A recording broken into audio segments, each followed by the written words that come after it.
बलूचिस्तान के इलाके जोब में 9 मुसाफिरों के कत्ल का मुकदमा थाना CDT जोब में दर्ज। SHO थाना लेवीज की मुद्दत में दर्ज मुकदमे में कत्ल और इंसदाद दहशतगर्दी की दफात शामिल। गुज़श्ता रोज़ दहशतगर्दों ने जोब में बसों से उतार कर 9 मुसाफिरों को कत्ल कर दिया था। मैयतों की पंजाब के मुख्तलिफ इलाकों में तदफीन का अमल जारी।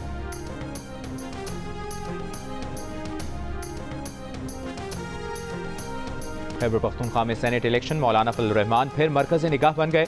मौलाना से पीपल्स पार्टी के वफ़द की मुलाकात, मिलकर सेनेट इलेक्शन लड़ने पर मुशावरत। ज़राए के मुताबिक नून लीग, पीपल्स पार्टी और JUI की मिलकर इलेक्शन लड़ने की हिकमत अमली तय होने का इम्कान। ANP को भी साथ मिलाने की कोशिश की जाएगी।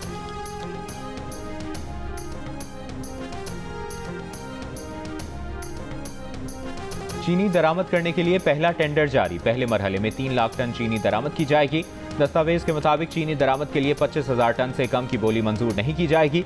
चीनी की दरामद सरकारी सतह पर TCP के जरिए की जा रही है। चीनी की शिपमेंट के बाद मुआयना लाजमी करार। हुकूमत ने चीनी की दरामद पर तमाम टैक्सों से इस्तिस्ना दिया है।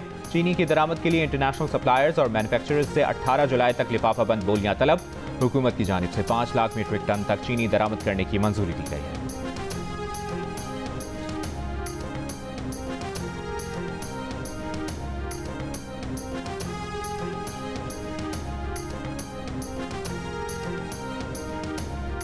मुल्क में चीनी मजीद महंगी। कराची, इस्लामाबाद और रावलपिंडी में 1 किलो चीनी 200 रुपये की हो गई। इदारे शुमारियात के मुताबिक मुल्क में चीनी की औसत कीमत 188 रुपये 44 पैसे फ़ी किलो हो गई है। एक हफ्ते में चीनी की औसत कीमत में 3 रुपये 52 पैसे फ़ी किलो का इजाफा हुआ। एक साल कबल चीनी की औसत कीमत 145 रुपये 88 पैसे फ़ी किलो थी।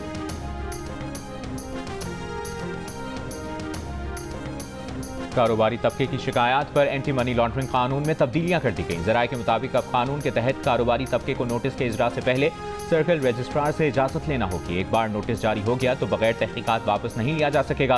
कानून के तहत कार्रवाई को FATF के मयार के मुताबिक बनाने के नए उसूल तय किए गए हैं।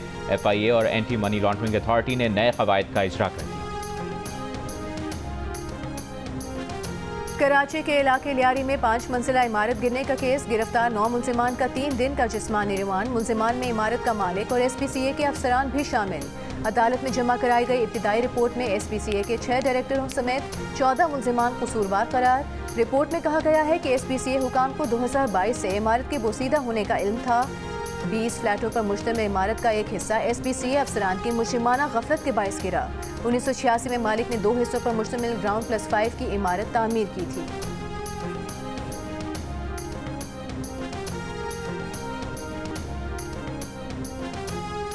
सेनेट में कायदे हिज़्ब इख्तिलाफ शिबली फराज। दिल की तकलीफ के बायस पेशावर इंस्टीट्यूट ऑफ कार्डियोलॉजी में ज़ेर इलाज। डॉक्टर्स का शिबली फराज की ओपन हार्ट सर्जरी करने पर गौर। अस्पताल ज़राए के मुताबिक डॉक्टर्स कुछ टेस्ट का इंतजार कर रहे हैं। शिबली फराज को शरियानों में रुकावट के बायस हार्ट अटैक का खतरा है। शिबली फराज को बाज़ औक़ात दिल में दर्द महसूस होता है। ब्लड प्रेशर भी हाई रहता है। शिबली फराज की सेहत के लिए कौम से दुआ की अपील।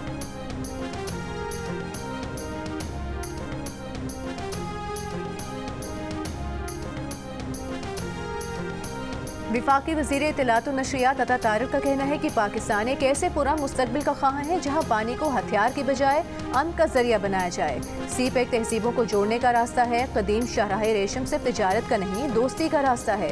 बीजिंग में फोरम से खिताब के दौरान उन्होंने कहा कि पाकिस्तान और चीन अब मुश्तरका डॉक्यूमेंट्रीज और फिल्मसाजी के मैदान में भी आगे बढ़ रहे हैं। डिजिटल मीडिया हमारी नई राहदारी है, ऐसी राहदारी जो सकाफत, दोस्ती और तरक्की को आपस में जोड़ती है।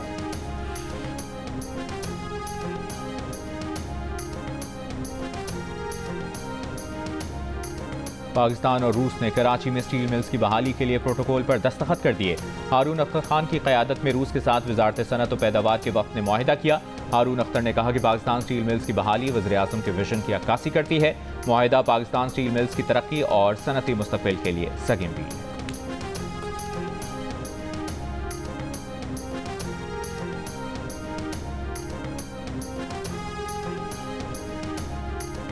PTCL के साबिका मुलाजमीन पेंशन के हकदार करार। सुप्रीम कोर्ट ने PTCL मुलाजमीन के पेंशन केस का फैसला सुना दिया। फैसले में कहा गया है कि माली मसाइल इदारे को पेंशन की अदायगी से बरी ज़िम्मा नहीं करते। PTCL पेंशनर्स को 90 दिन में अदायगी का शेड्यूल मुरतब करे। अदायगियों का अमल शफाफ हो ताकि मुतासरा पेंशनर्स के जायज़ मुतालबात का इजाला किया जा सके। सुप्रीम कोर्ट के 3 रुकनी बेंच में शामिल जस्टिस आयशा मलिक ने चीफ जस्टिस याहिया अफरीदी और जस्टिस अमीनुद्दीन के फैसले से इख्तिलाफ किया।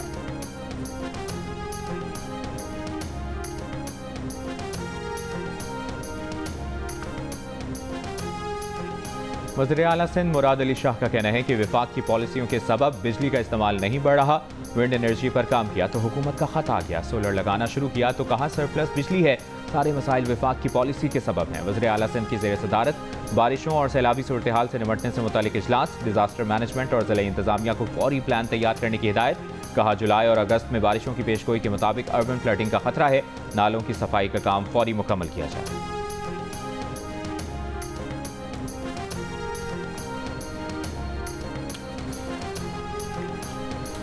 बाजौर में ANP के रहनुमा मौलाना खान सेब शहीद की नमाज जनाजा अदा कर दी गई। जनाजे में बड़ी तादाद में शहरियों ने शिरकत की।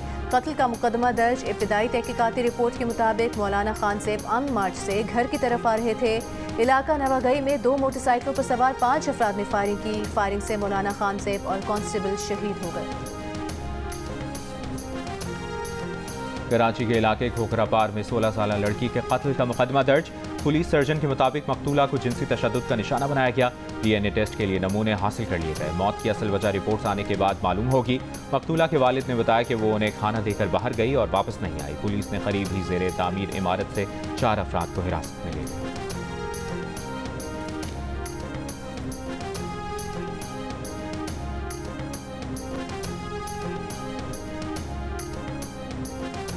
कराची के इलाके साइट ए एरिया में पुलिस और रेंजर्स एहलकार में लड़ाई। एक दूसरे पर गोली चला दी। फायरिंग से पुलिस एहलकार जान बहक, रेंजर्स एहलकार जख्मी हो गया।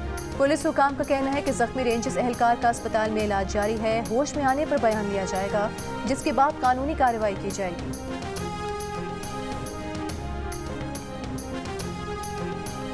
सियालकोट में चैम्बर ऑफ कॉमर्स का विफाकी बजट के खिलाफ मुजाहरा। 19 जुलाई को शटर डाउन हड़ताल का ऐलान। सदर चैम्बर ऑफ कॉमर्स इकरामुल हक का कहना है कि बजट इजाफी बोझ है, आपने हमारी जेबों में हाथ डाला है। हुकूमती इकदामात नाकाबिल कबूल हैं। क्या कोई शहरी ये टैक्स दे सकता है? एक 17 ग्रेड का ऑफिसर हम पर मुसल्लत कर दिया गया है।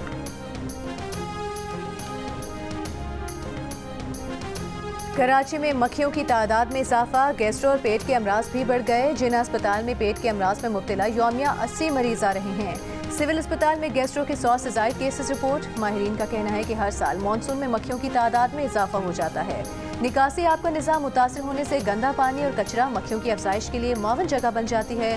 शहरी जगह जगह पानी जमा ना होने दें। जरासीम कुछ दवा का इस्तेमाल करें।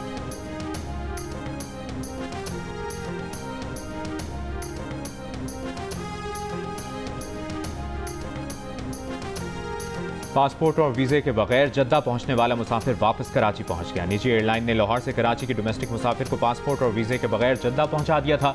एयरपोर्ट मैनेजर ने निजी एयरलाइन को वाक़े का जिम्मेदार ठहरा दिया। अथॉरिटी को निजी एयरलाइन के खिलाफ कार्रवाई की दरख्वास्त दे दी। मुसाफिर का कहना है कि तैयारे में सवार होने के बाद फ्लाइट अटेंडेंट को टिकट भी दिखाया। फ्लाइट अटेंडेंट का फर्ज था कि वो बताती कि गलत तैयारे में आ गया हूँ। 2 घंटे बाद पूछा कि फ़्लाइट अब तक कराची क्यों नहीं पहुंची, तो गलती का जिम्मेदार करार दिया। जद्दा में तफ्तीश भी भुगतना पड़ी।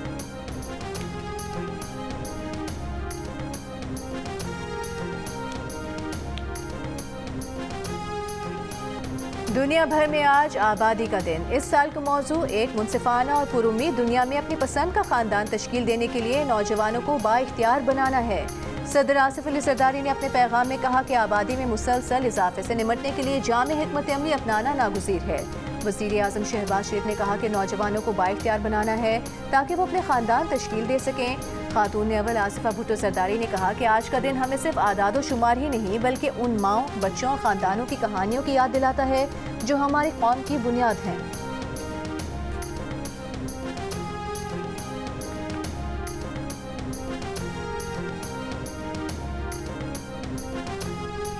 ईरान के वज़ीर ख़ारजा अब्बास अराग़ची का कहना है कि अमरीका के साथ बाहमी एहतराम की बुनियाद पर मुज़ाकरात शुरू करने के लिए आमादा हैं, लेकिन अमरीका को ईरान पर हमले न करने की ज़मानत देना होगी। फ्रांसीसी अखबार को इंटरव्यू में उन्होंने कहा कि अमरीका अपनी गलतियों की जिम्मेदारी कबूल करे। हालिया हमलों से ईरान की जौहरी तनसीबात को नुकसान पहुंचा है।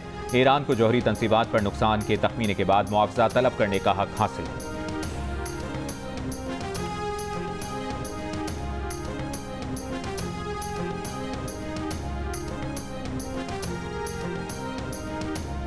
गज़ा पर इसराइली हमलों में शिद्दत। इसराइली फौज ने अल-साबरा और तल अल-हवा में गैस बम बरसाए। खान यूनिस और अल-मवासी में भी बेघर फ़लस्तीनियों के कैंपों पर बमबारी की गई।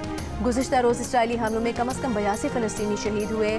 डॉक्टर्स विदाउट बॉर्डर्स के सर्वे के मुताबिक गज़ा में 7 अक्टूबर 2023 से इसराइली हमलों में शहीद होने वालों में निस्फ बच्चे शामिल हैं। अमेरिका में फ़लस्तीन के हामी मुजाहिरों के नुमायां रहनुमा महमूद खलील ने ट्रंप इंतजामिया के खिलाफ $20 मिलियन यानी तकरीबन 56 करोड़ रुपए हर्जाने का दावा दायर कर दिया। दावे में कहा गया है कि उन्हें शदीद ज़हनी अजियत, माली नुकसान और इज्जत और शोहरत को नुकसान का सामना करना पड़ा। उन्हें गैर कानूनी तौर पर हिरासत में रखा गया और मुल्क बदर करने की कोशिश की गई ताकि उन्हें और उनके ख़ानदान को खौफजदा किया जा सके। महमूद खलील का कहना है कि वक्त आ गया है कि ताकत के नाजायज़ इस्तेमाल पर जवाब तलबी हो। महमूद खलील को इमिग्रेशन एजेंट्स ने 8 मार्च को गिरफ्तार किया।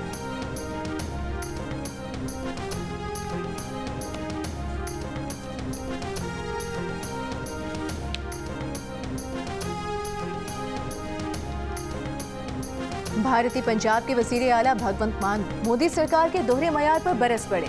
चंडीगढ़ में तकरीब से खिताब करते हुए कहा कि पहलगाम वाक़े से पहले शूट होने वाली फिल्म इसलिए रिलीज़ नहीं हो सकती कि उसमें पाकिस्तानी फनकार है, लेकिन अगर पाकिस्तानी टीम क्रिकेट खेलने भारत आ जाए तो ये बिल्कुल ठीक है।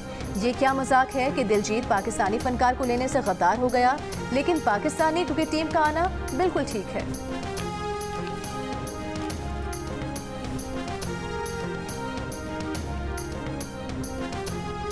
पाकिस्तान ने मलेशिया को दिलचस्प मुकाबले के बाद पेनल्टी शूट आउट पर हराकर under 18 Asia cup hockey tournament के फाइनल में जगह बना ली। चीन में जारी टूर्नामेंट के सेमीफाइनल में पाकिस्तान और मलेशिया के दरमियान मुकाबला मुकर्ररा वक्त में 3-3 गोल से बराबर रहा।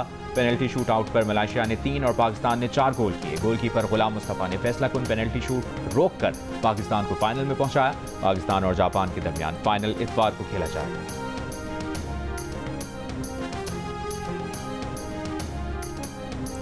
और अदाकारा नौशीन शाह किस शोबे में जीरो हैं, वो तनकीद करने वालों को कैसे जवाब देती हैं, और नौशीन शाह गांव में ही क्यों रहना चाहती हैं? इन तमाम सवालों के जवाब जानने के लिए देखिए प्रोग्राम हंसना मना है आज रात 11 बजे सिर्फ जियो न्यूज़ पर।